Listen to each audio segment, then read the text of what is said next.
nightmares simply don't end when you wake up. Some things follow you back.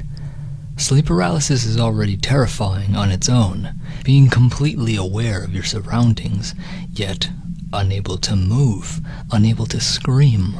But what happens when the figure in your dreams follows you into reality? Many dismiss sleep paralysis as just a trick of the brain, a hallucination caused by the body lagging behind the mind. Science tries to explain it away, but if some of these encounters aren't just figments of our imagination, what if sometimes something real is watching?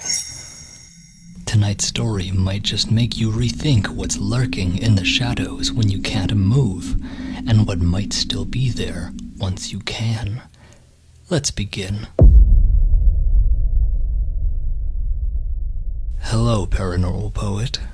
My name is Silverado, and I need to share something that happened to me last June. I've never experienced anything like it before, and honestly, I hope I never do again. Maybe you or your audience can make sense of it, because I still don't know what I saw, or if I even dreamed it at all. It started on what I can only describe as the most average day imaginable. I woke up late, made some coffee, scrolled through my phone for longer than I should have, and then ran some errands. Nothing out of the ordinary, nothing that stood out. The kind of day that just blurs together with all the others. But there's one thing about my house some people always mention when they visit. It feels off. It's an old place, been standing for decades before I moved in. Some of my friends have joked that it's haunted, especially after hearing strange creaks and whispers when they crash on the couch. I always brushed it off as just the house settling. I've never seen anything myself. Never had any reason to believe there was actually something lingering in the shadows. At least, not until that night. I went to bed at around midnight. Just like always, I laid my head down, scrolled through my phone a little more, then I began to let the screen dim, until my eyelids got heavy. You know that feeling when you're just about to fall asleep? Right at the edge of slipping into a dream? That's where I was.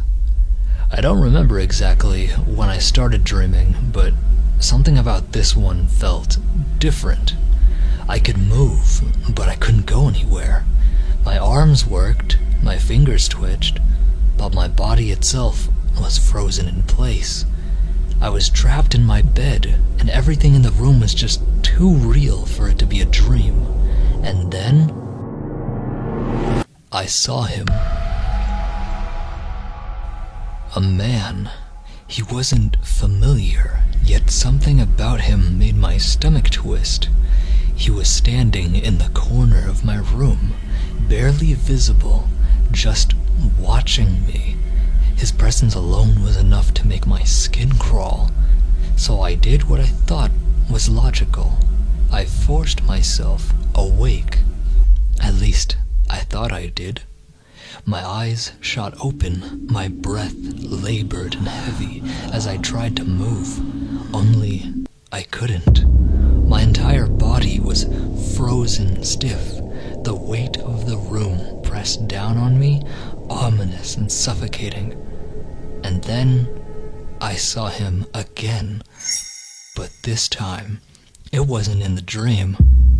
He was outside my window, standing there, watching me. The same figure, the same eyes, empty, dark.